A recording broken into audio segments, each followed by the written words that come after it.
Hello, I'm Lee Carroll. I'd like to invite you to close your eyes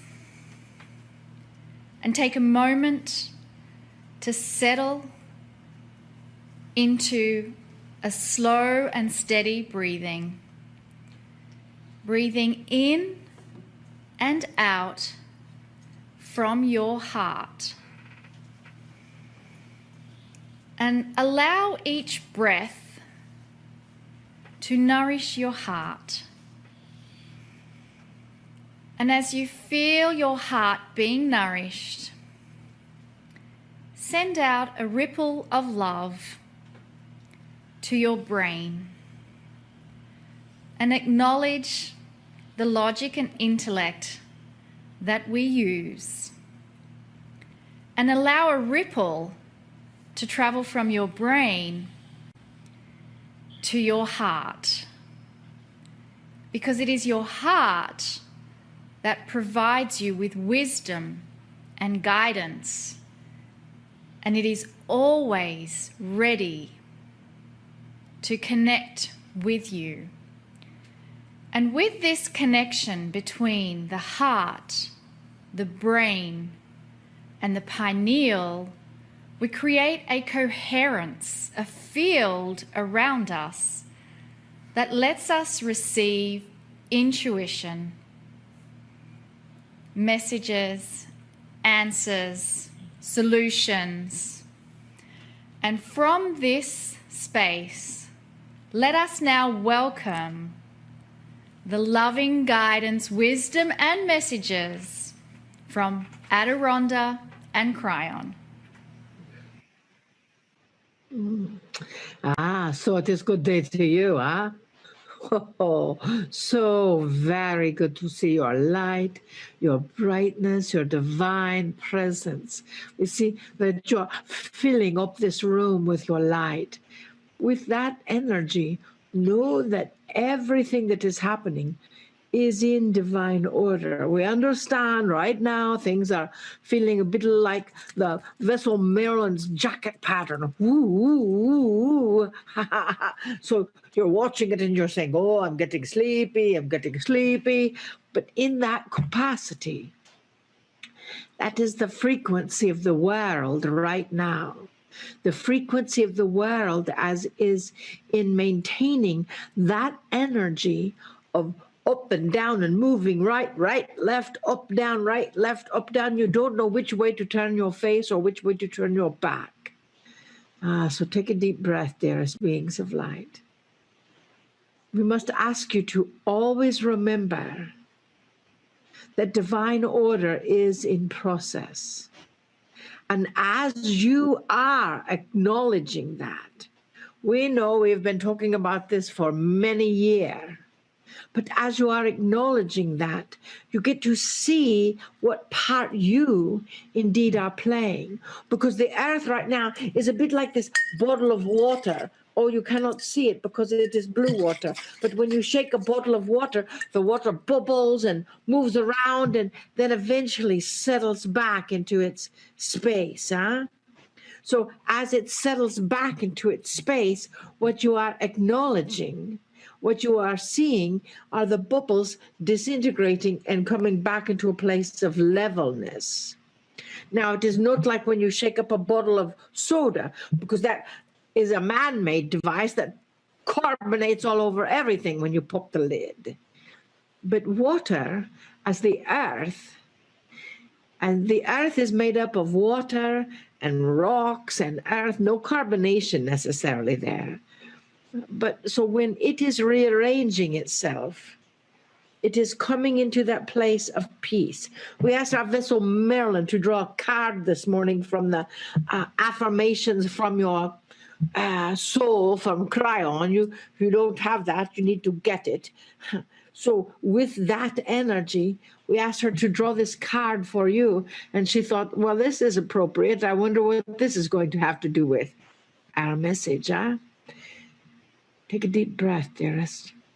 For when you receive guidance in a random world with lots of possibilities, you get to take a breath in order to receive that message. The divinity within me glows with the internal light of the Creator. I am connected with my higher self, and the peace within me is manifested through my entire being. You understand that, and you understand that energy. And as you understand that energy, should we read it again? The divinity within me glows with the eternal light of the Creator. I am connected with my higher self, and the peace within me is manifested through my entire being. So as that peace is manifested through your entire being, just like the bottle of water, it begins to settle the energy in the field. And if you haven't watched the field, you need to watch it, because that shows you the scientific fact behind that importance of keeping your field in that divine flow. Right now, dearest beings of light, your world may be a bit jangled. It may be a bit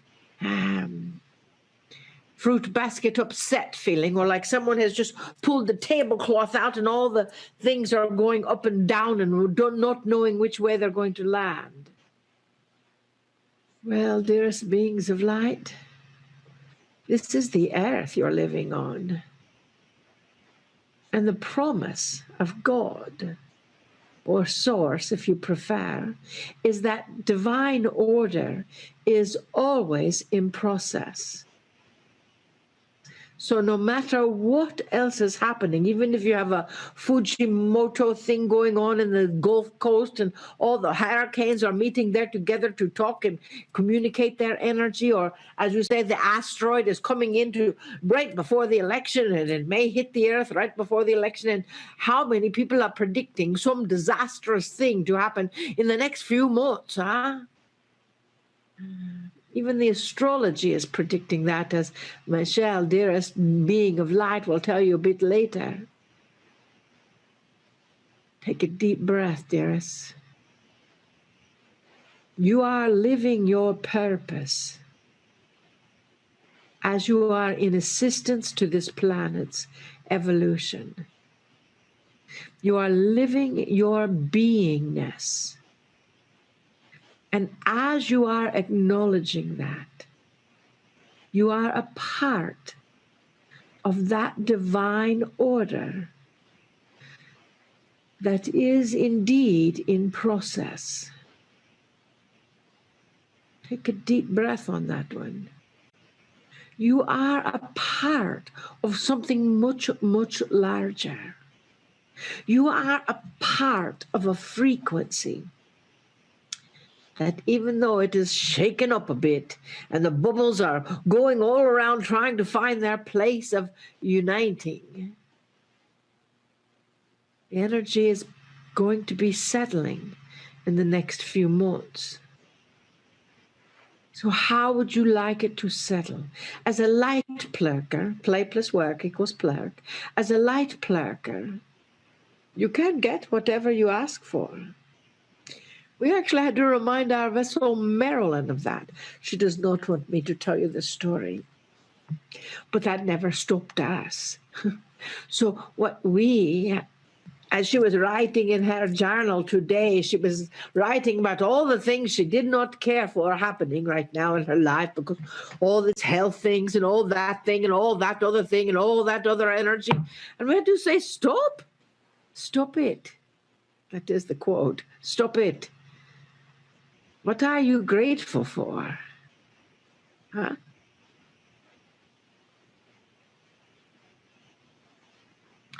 Do you know? What are you grateful for? And we asked her to go back to something that we've told her many years ago, to write down 5 things that she's grateful for before breakfast, which was easy for her since she eats her breakfast around 11, even though she gets up at 5. So we ask you,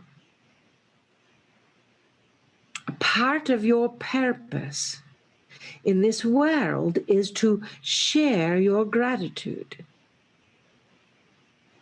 So we ask you to return to something that we have told you many times before. Write down 5 things that you are grateful for before your breakfast. And see how those things begin manifesting more so in your world. You see, it is still your purchase order when you say, I am so thankful for this aspect. I am so thankful for this energy. I'm so thankful that the sun is shining, the birds are singing. Yes, she has had a hummingbird. Actually, she's only had one hummingbird all summer long. And now all of a sudden there are 5 hummingbirds. So that is significant. We may tell you later what the meaning of the hummingbird is for her and see if it applies to you. But in that energy,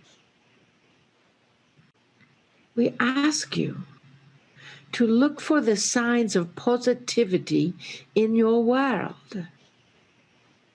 Look for the signs of you, dearest being of light, living your life and your purpose on point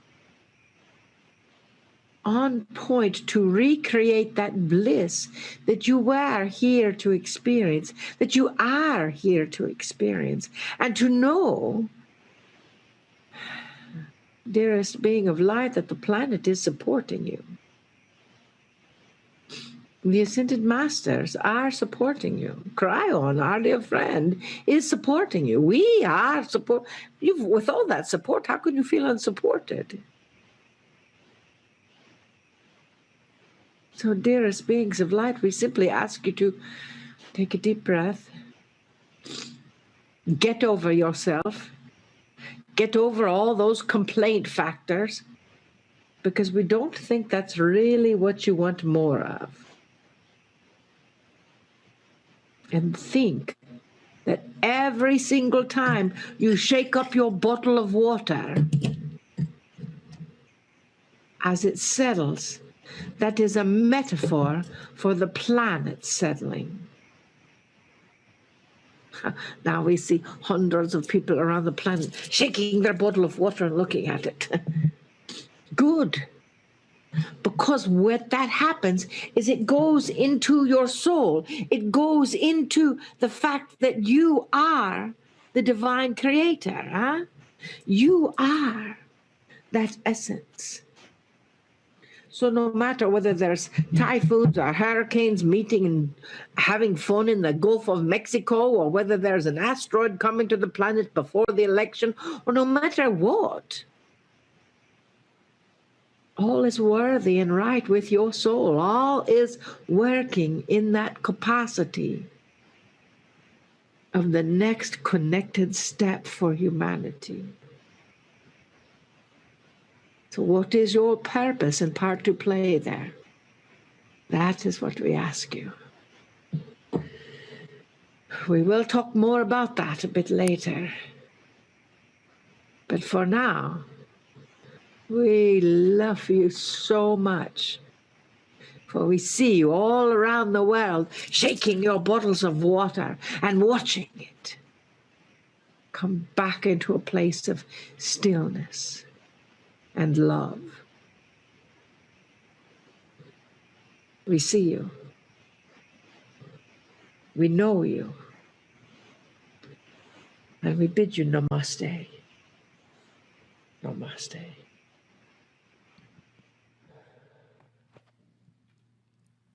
Greetings, dear ones. I'm Kryon of Magnetic Service. We have always come to you for 31 years, looking at you in ways that you never look at yourself. We've told you repeatedly that everything you have been told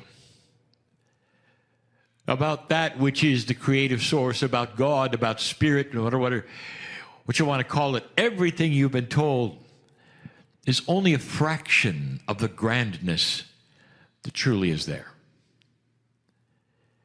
And some of the things that you've been told make us fall and weep. This channel I'm going to call the true heritage of the human being.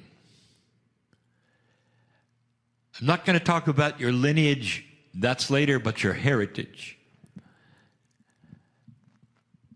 And there's so much to say, and you've heard part of it before, but let this one be more controversial than ever. Of course, that's why some of you are tuned in. What if it isn't controversy because of different ideas? What if the controversy is between what you were told and what is being discovered? That always is good for controversy. Millions of human beings are starting to awaken to a new idea. And the new idea is that they are grander than they were told in so many ways. And that has to do specifically with your heritage.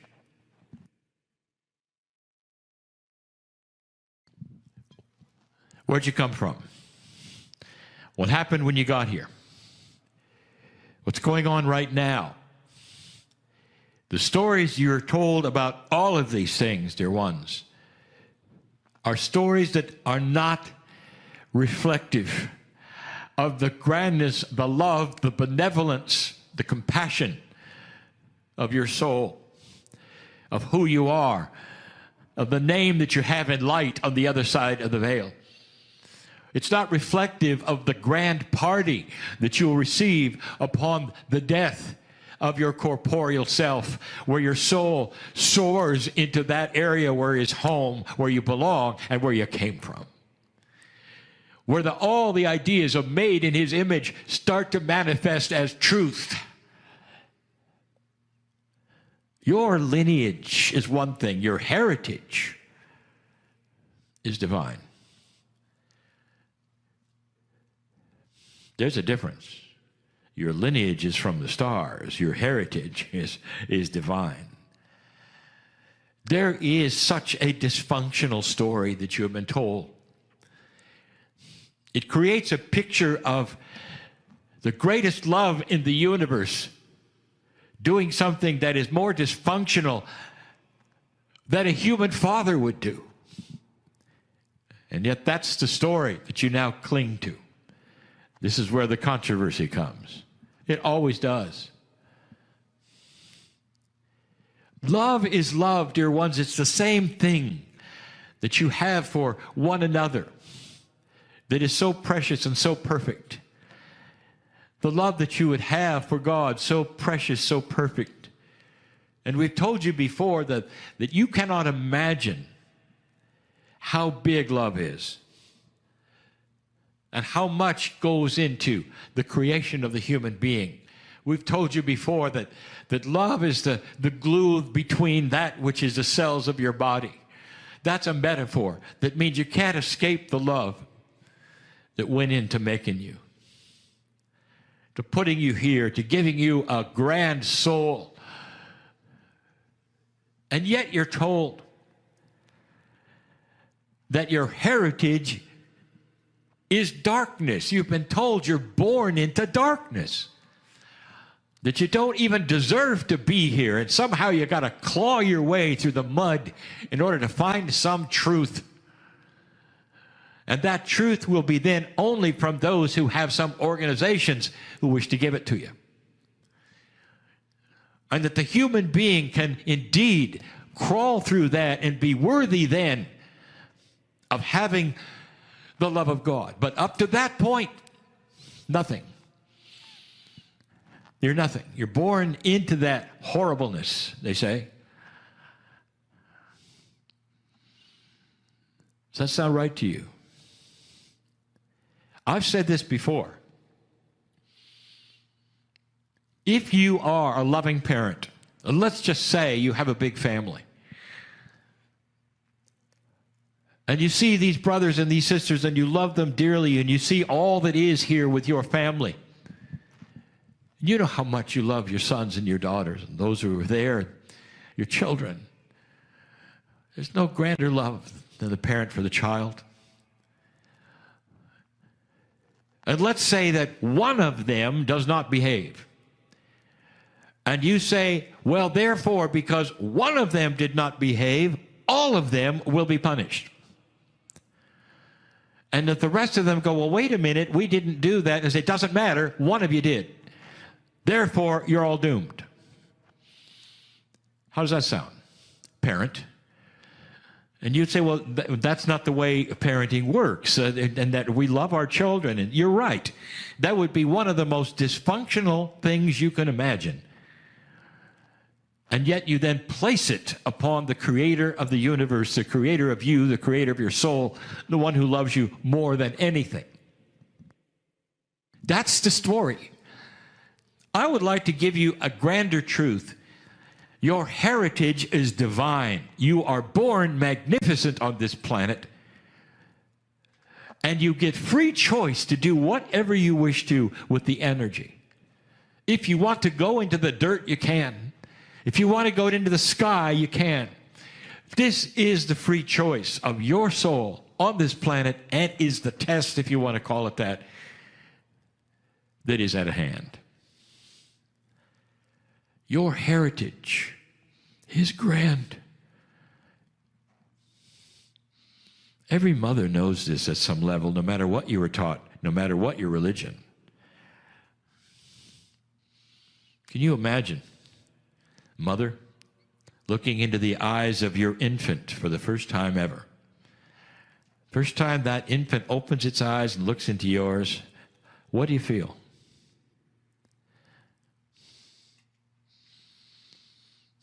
It's indescribable, isn't it? And so what are your next words? Welcome to Earth. I'm sorry I'm going to have to punish you now.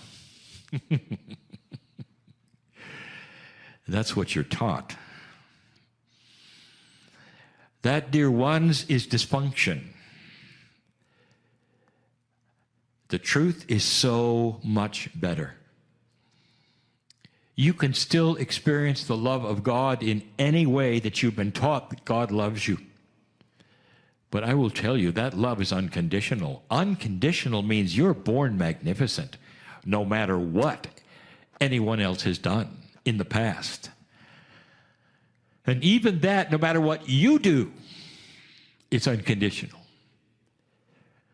The parables have said it even in the prodigal son. The parables are all metaphors for the way Spirit works. And if you take a look at that one, it doesn't matter what one son does. When they get to that place where they go home, they both get the same party. Did you get that? You don't punish them both. You don't reward them both. You get a party, a celebration of them coming home. That is the metaphor. I've said it before. What is your reality? You think this is real? You live in 4 dimensions. 4. And that's all you see, and that's your reality, and that's what you walk around in. But there are hundreds of dimensions. Many of them, they're very, very much different than this one. Not linear. Even your science has discovered almost 30 of them.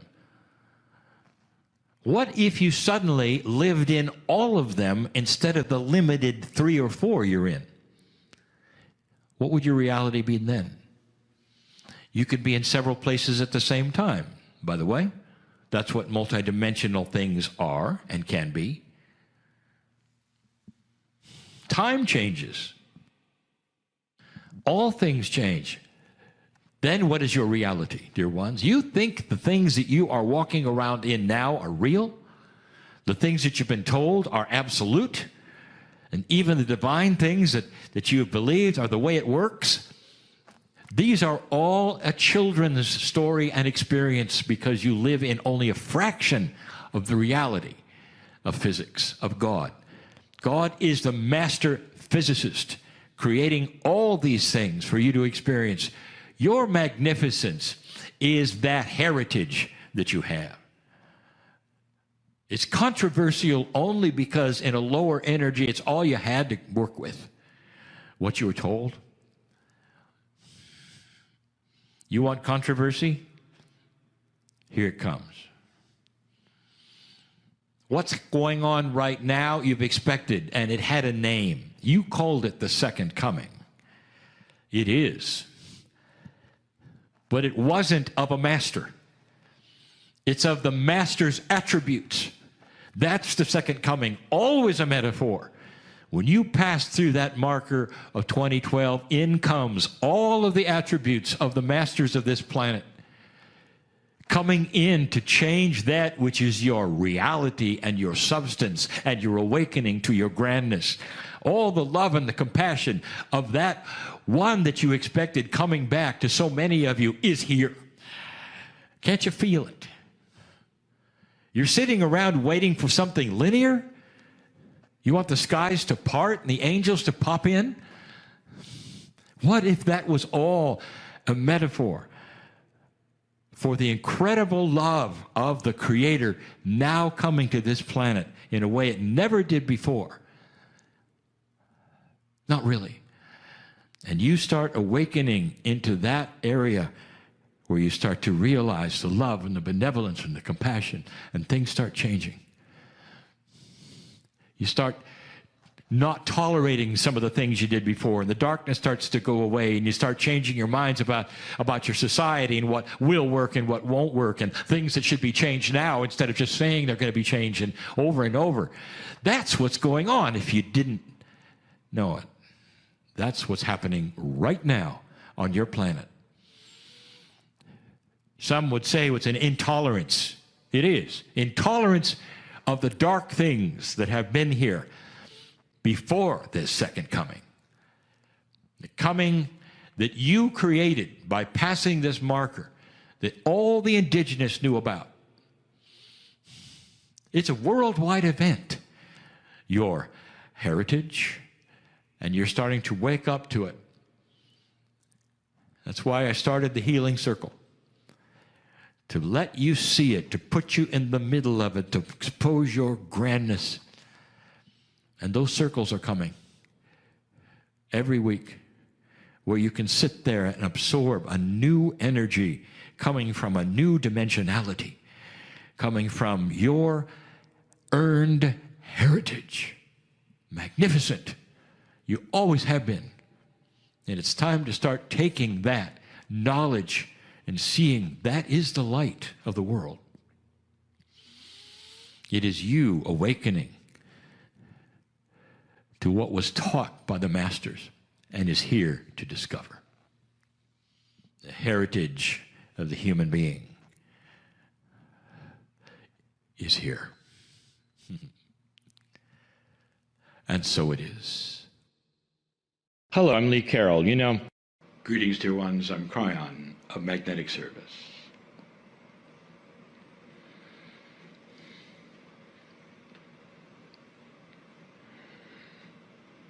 The element that is studied today is water. And we'll just tell you that that is water is life. And if there's any kind of a metaphor that would say, what does the element of water mean metaphorically to the human being? It is life itself. Life.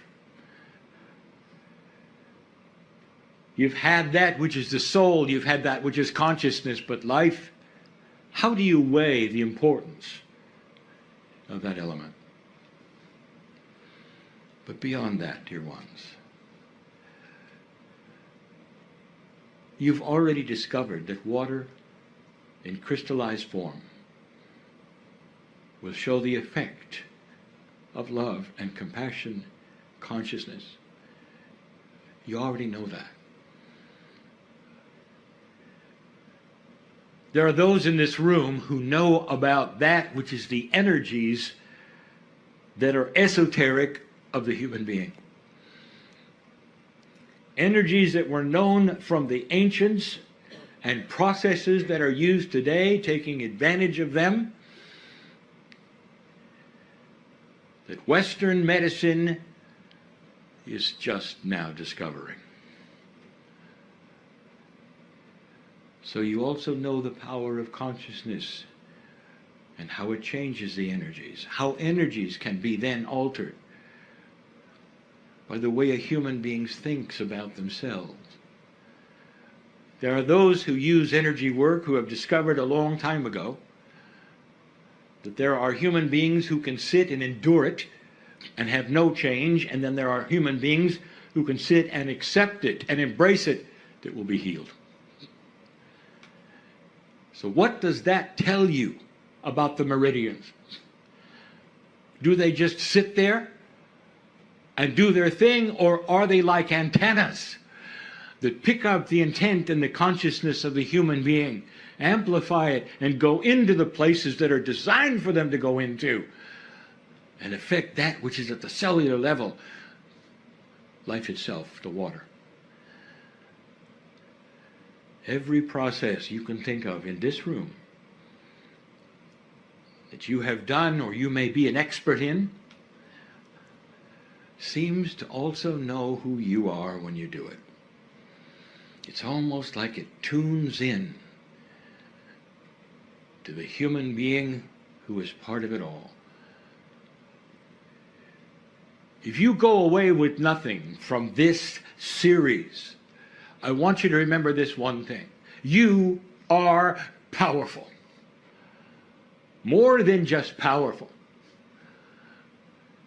You are selectively powerful. That is to say, you can design who you are. You can design the diseases you catch and heal. And how you think and what you perceive will lay upon you like a book. Like you can open it and read who you are. I'm afraid of this. I'll catch this. Or I'm going to survive no matter what because I will not catch this. I will not do this. This will not attach itself to me. I am a healthy person. My cells all agree. They cooperate. I know who I am. They know who I am.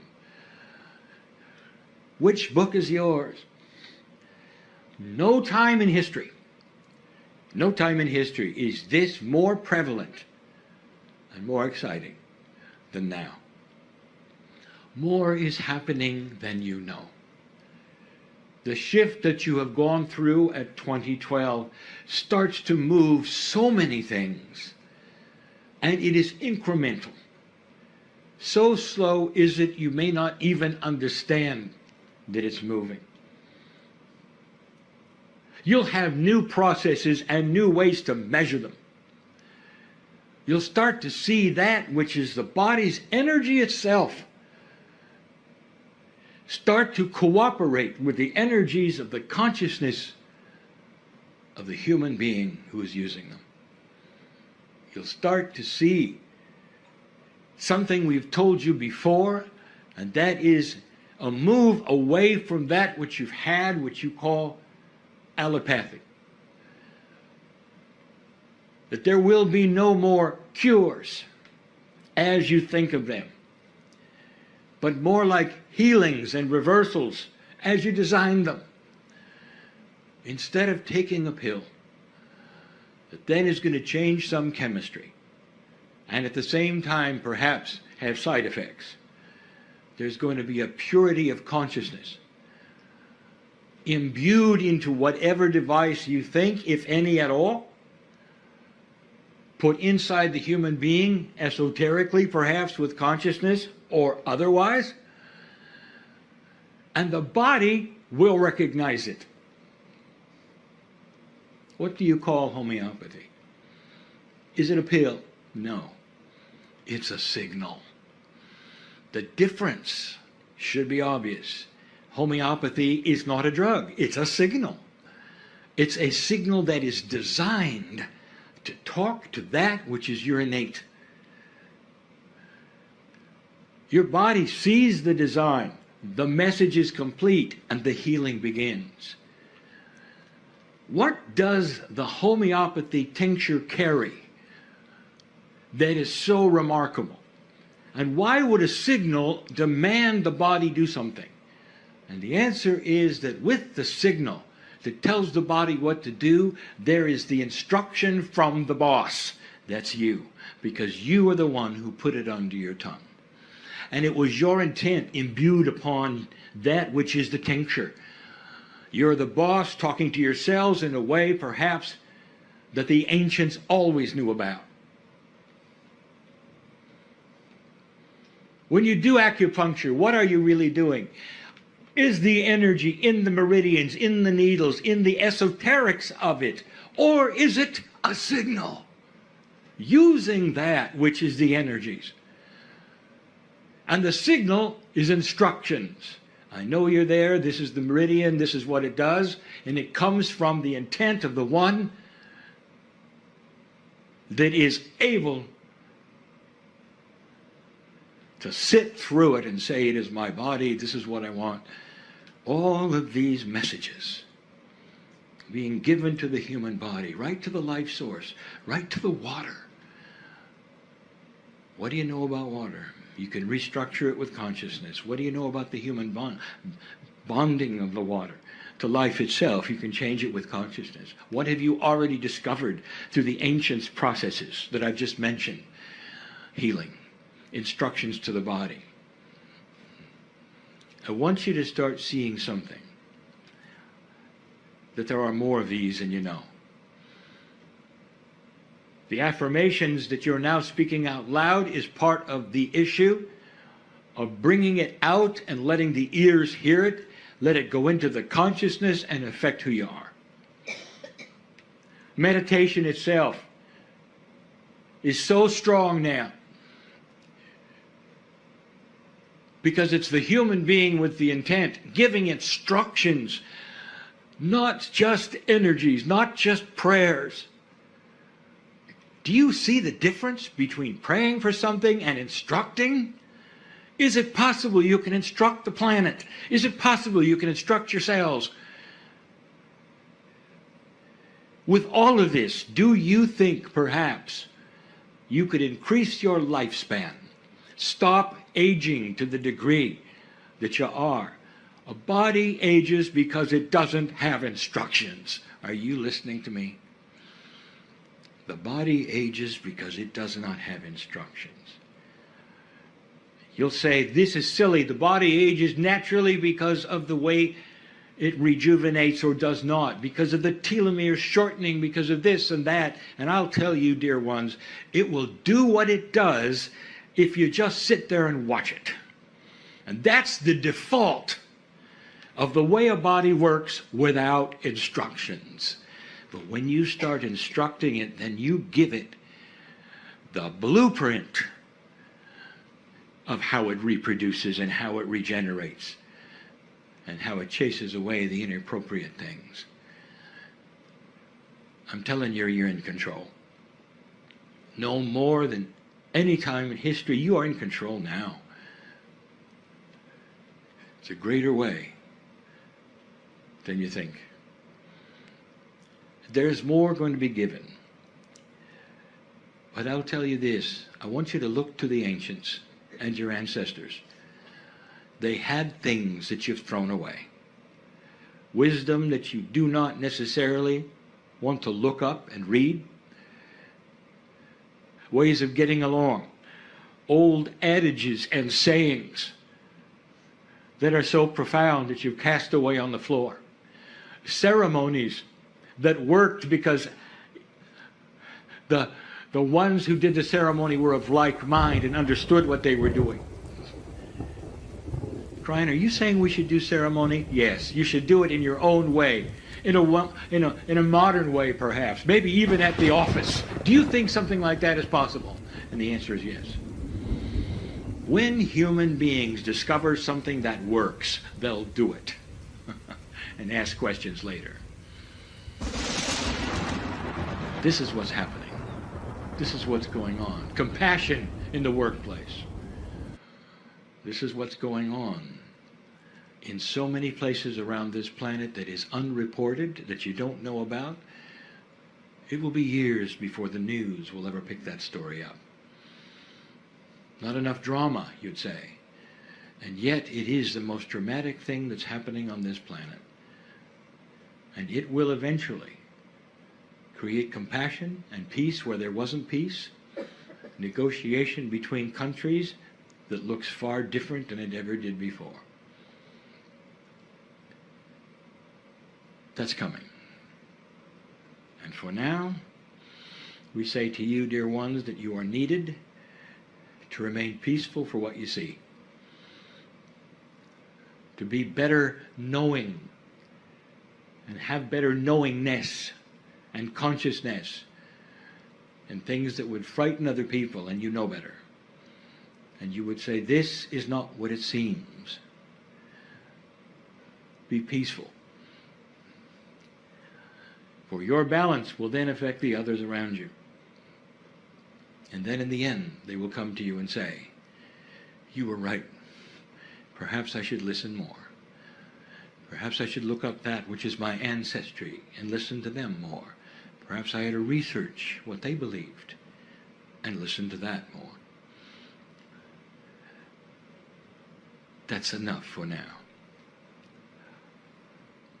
And so it is.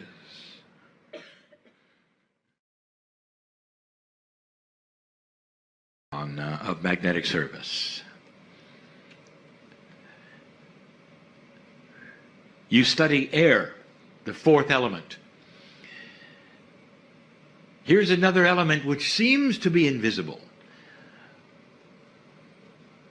You can see it clearly. The wind carries it. It is the wind. But in general, it is something that is precious to you. You need it for life. Even more than water. You need it constantly, every moment. And there's an alliance in air with Gaia. If you would look at the metaphor in the human body, what would air be to you in this esoteric metaphor?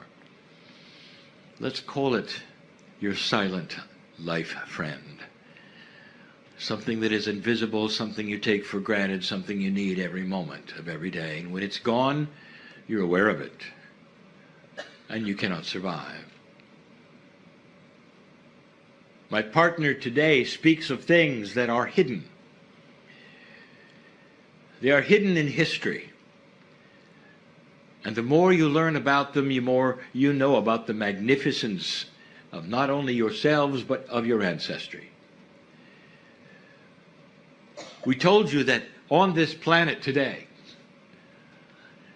that the wisdom keepers, which I will say are the ancients with a capital A,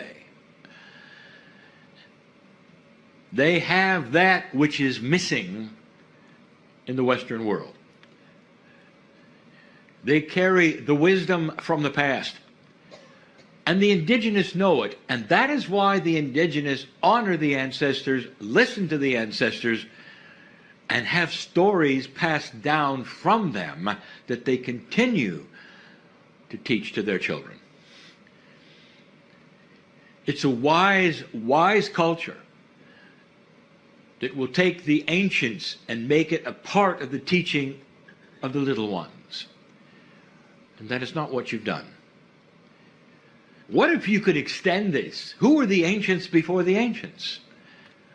And that is the study of the stars. The ones in the galaxy before you. Is it possible that their wisdom is also in you? And then you'd have to ask the question, well, where did you really come from?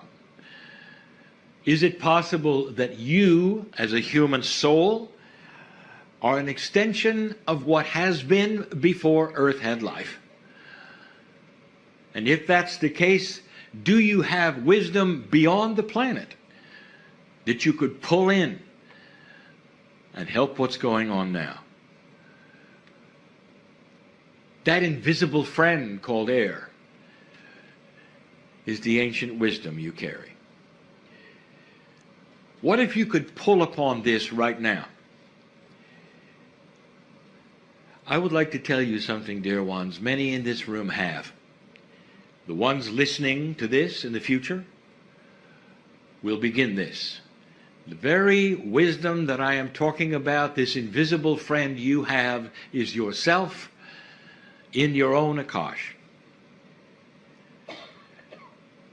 That, combined with what you would call the creative source, is the secret for peace on earth. You are starting to discover energy beyond that which you would say is the energy you would need to live. This is energy within the human body. These are specific energies that have always been here for your humanness and the biology that you had before you ever came here. If I told you that the energies of the creative source and your body were the same for other life forms all over this galaxy, would you question that? Would you say, well, the other life forms probably were not humanoid? Yes, they were. Other life forms were probably not like us. Yes, they were. And we'll say it again. When you meet them someday, they may look a lot like you. What did you learn that was not from Earth, that you pull in right now in your Akash, and you intuitively are awakening to something that's from the stars? Now, what would that look like? I'll tell you. The astrologers are awakening to quantum astrology. The homeopathists are awakening to esoteric, multidimensional homeopathy, energies beyond what they thought. Some of the most ancient and understood known facilitations are starting to have multidimensional attributes. That is an awakening from the stars. You didn't have it until now, and your Akash is starting to give it to you. This is your best friend. Air is so interesting. Did you know that right now, this particular group, where you are on the planet, is one of the freshest places you can be, with the purest air you could have? The reason? You study in school photosynthesis. You understand the air and carbon dioxide exchange. You understand that Gaia, the trees, are giving you the oxygen that you need for life. You understand that you give them back something they need. But did anyone ever tell you where most of the oxygen on the planet is produced? And if you would say, well, it has to be the forests, you'd be wrong. They're the smallest things that exist, the lichen. All of the moss, the rainforests, they are producing more oxygen than the trees. Therefore, you are in the right place at the right time to go outside while you can and breathe some of the purest oxygen that is being manufactured by your best friend, Gaia. You have another best friend in this metaphor, and it is your Akash. It is giving you the life force that will create something very special on this planet. New information for new health using the energy meridians of the body, and so much more. So much more. Energy of the human body will be the secret for longevity and healing someday, more than anything that you have today. Dear ones, there is so much more than you recognize within yourselves that you've never been taught. I want you to leave this place thinking about this. Surrounding you right now, multicolored universe of energies that have your name on it, that walk with you in that which you call your Merkaba, carried partially by you, your biology, your DNA, and even your soul, all mixed together to be something divine, beyond that which we reality which you understand, and is the absolute secret of health and life. This is why, as you discover these things in the future, you won't overpopulate yourselves. You'll have wisdom to know what works and what does not. A whole different way of producing food, electricity, and water. A new paradigm of living for the planet will wipe out all of the fears that you currently have in 3D. You don't know what you don't know.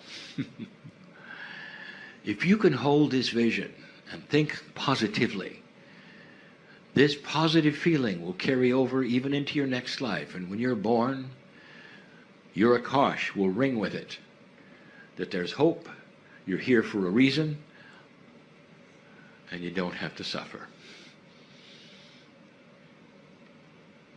The new generation on this planet is the key to everything that's going to take place. And as time goes on, you will be the new generation. Think of it. And so it is.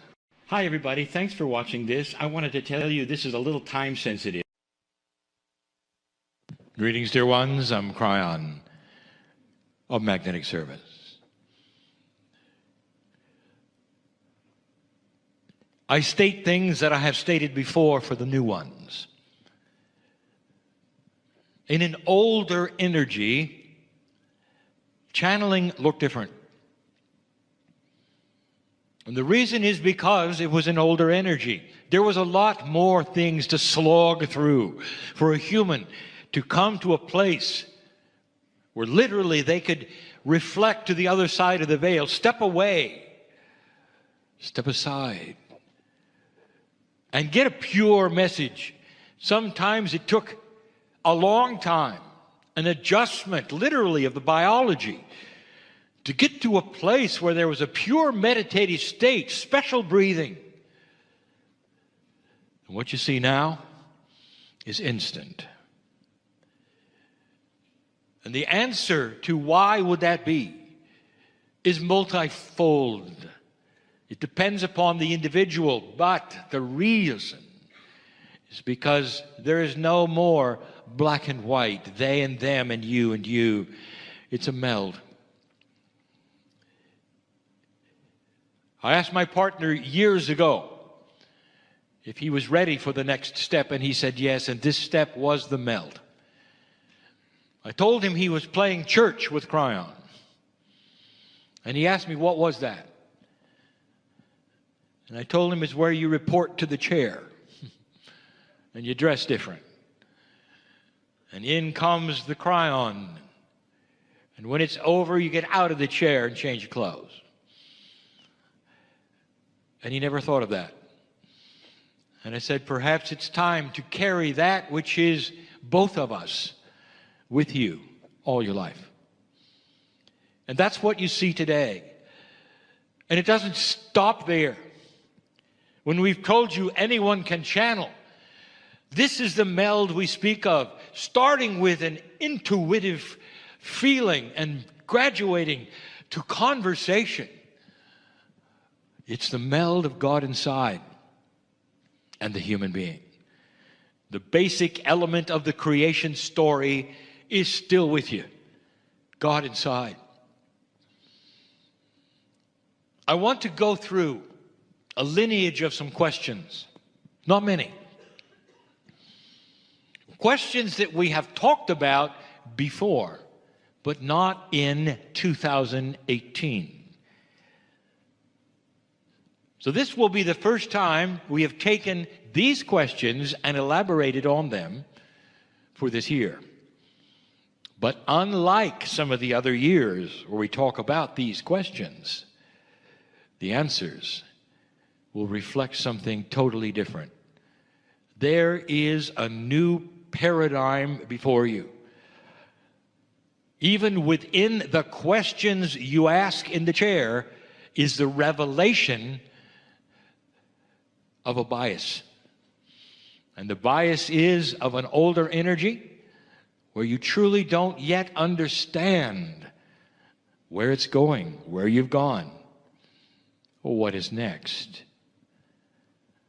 So let this be the first question in a channel that we will then entitle Odd Answers. The question is this: Kryon, what's next? You've talked about what is, talked about all of this shift. What's next? Another surprise, perhaps. What's next? Here's my answer. I want you to go back with me and interview perhaps your grandparents or your great-grandparents, depending upon how old you are. They're embroiled in the second war of the earth. Everyone's at war. What is the main question they would ask? What's next?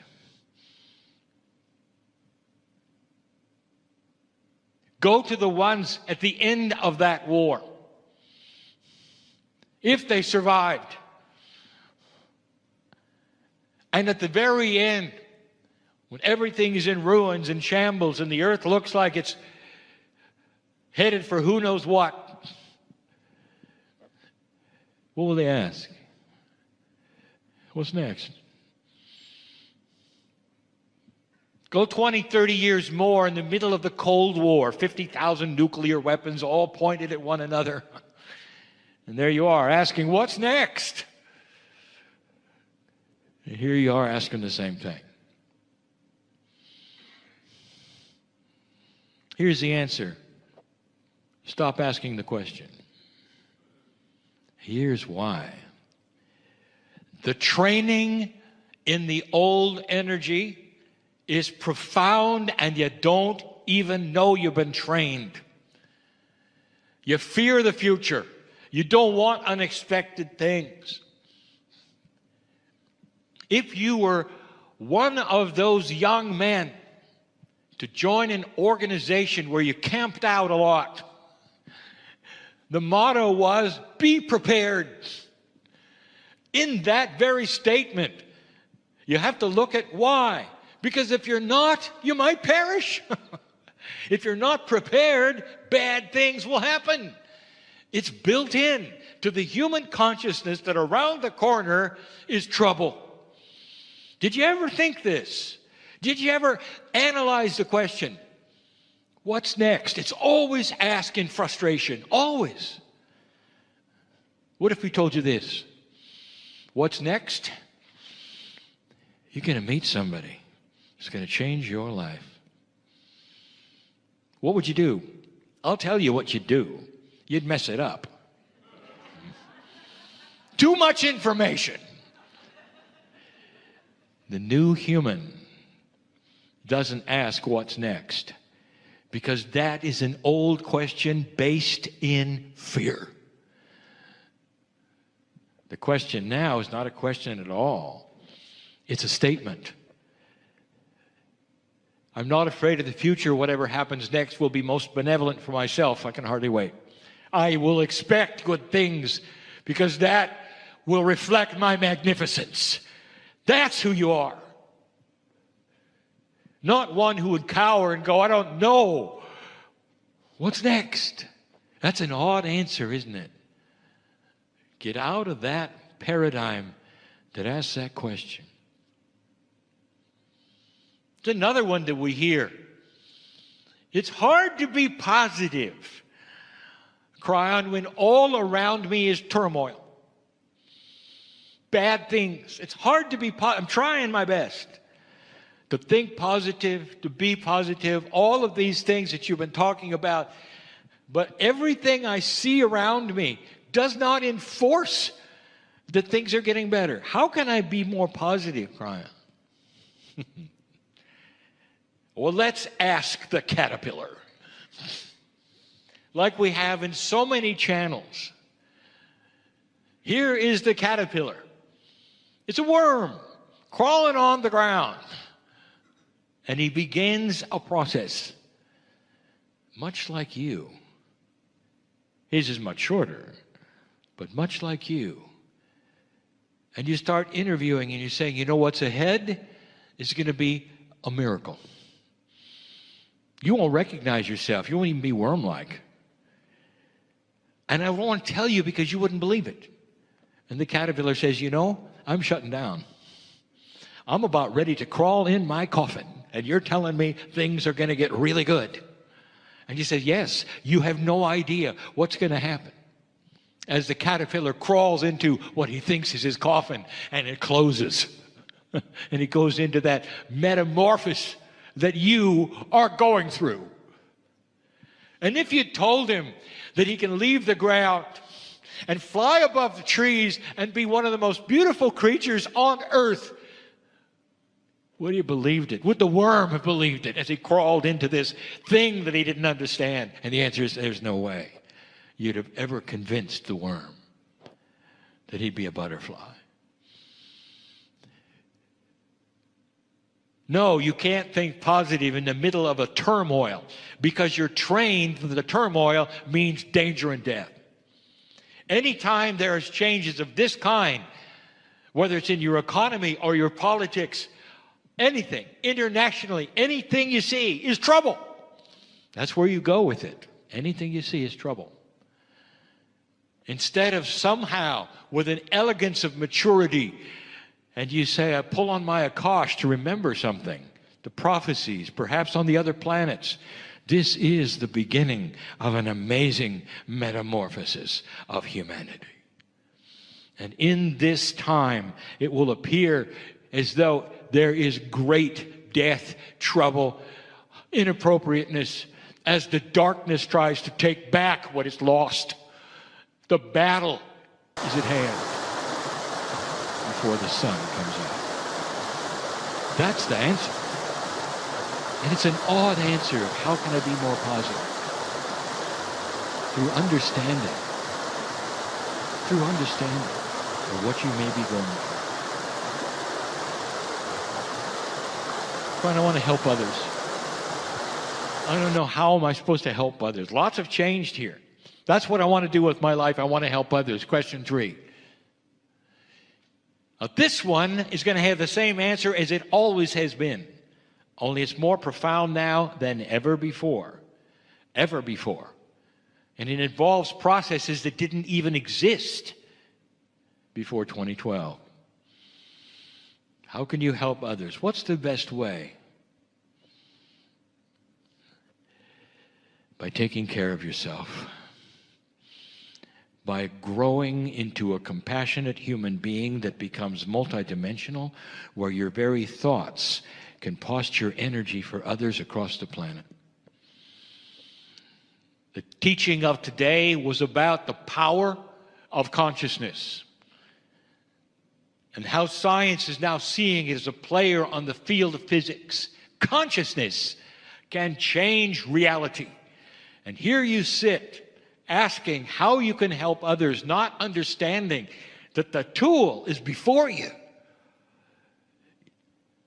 The greater you grow yourself and understand who you are and start relaxing in the arms of Spirit and stop fearing and stop worrying and all these things, the more attractive you become to others.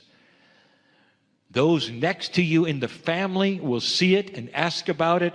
Those you don't know in troubled places will receive your energy because you can send them things that'll make them peaceful so they can make decisions better for themselves. There's always free choice.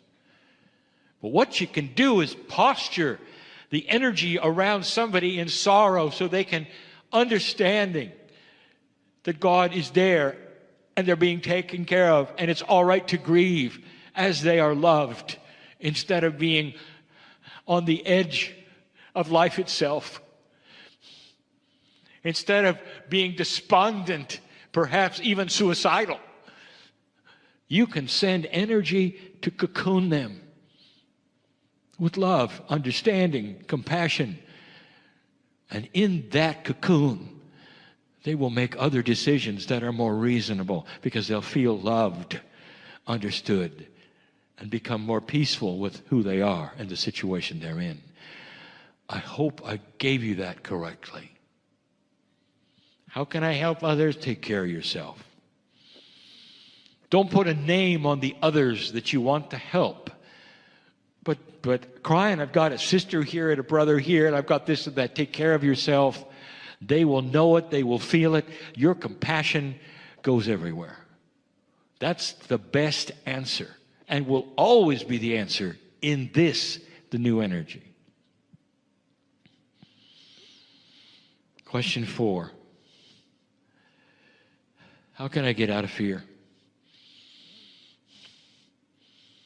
Kryon, I'm trying my best. I'm always afraid. I'm always afraid. And whatever you've said in the past, it's not enough. How can I get out of fear? And the answer is to understand why you're in it. I didn't just give you a protocol, did I? I didn't give you an exercise, did I? I didn't give you some facts you should know about getting out of fear, really, did I? I said, you can get out of fear by knowing what caused it. And the one in fear will say, what do you mean, what caused it? It's human nature, I'm in fear. No, it isn't. I will tell you why. You were trained to be in fear. Trained from birth. Because older energy always sees change as bad. All change equals death or worse. The end of a civilization, perhaps. Massive change on the planet is frightening because you were trained that it would be. And some of the training comes from spiritual systems who say you were born dirty and then it gets worse. Other fear is trained from parents who say, be careful, be careful. Watch for this, watch for that. Because when you don't know what you don't know, it's going to be bad. That's another paradigm shift, isn't it? How to get out of fear? I want you to understand that that is a bias. Being afraid is a bias. A high consciousness human being is not fearful. They're circumspect. They got their feelers out for the energy of tomorrow, today. They move with the energy that they feel and sense through intuition and, yes, channeling.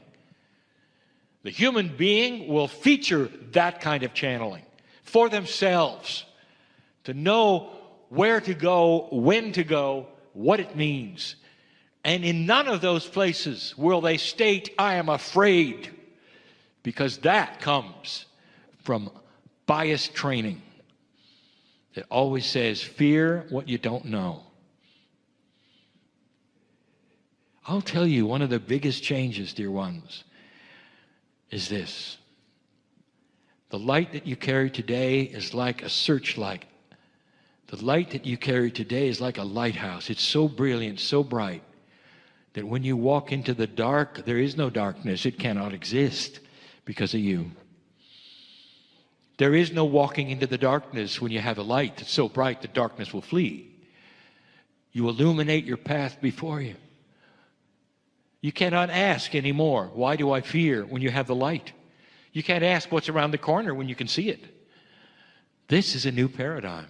That was the answer to question 4. An odd answer to a basic three-dimensional old energy question. Number 5.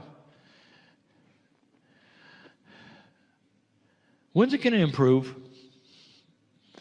I'm waiting. I've been waiting a long time.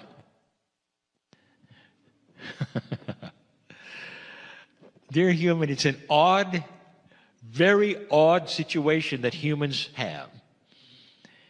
There is an improvement at your feet, around you, in your culture, surrounding you, on your news, in your life, around others, but it's not fast and furious. It's incremental. And here's the other bias.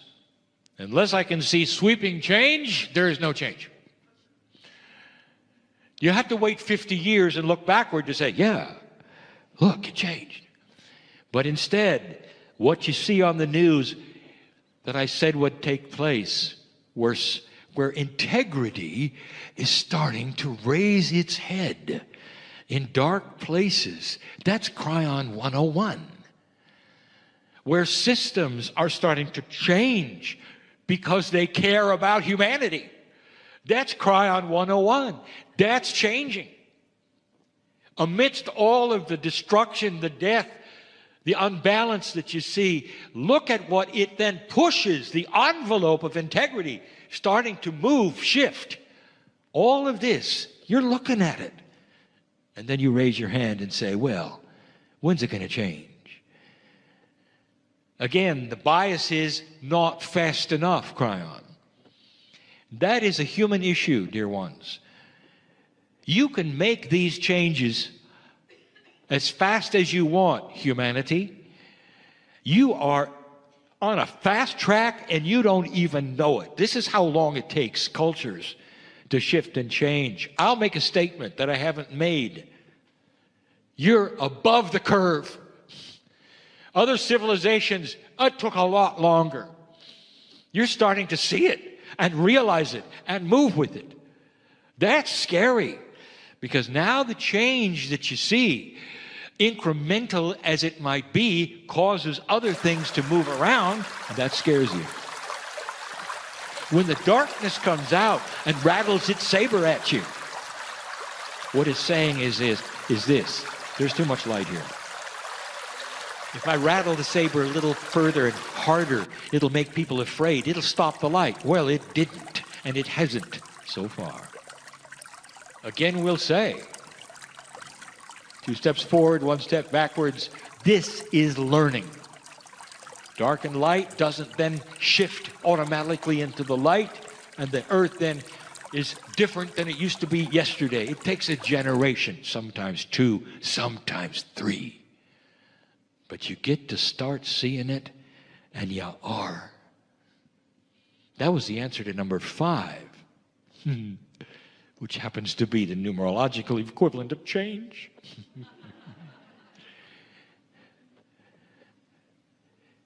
If you go back and you study the messages of Kryon and start analyzing how Kryon does what Kryon does,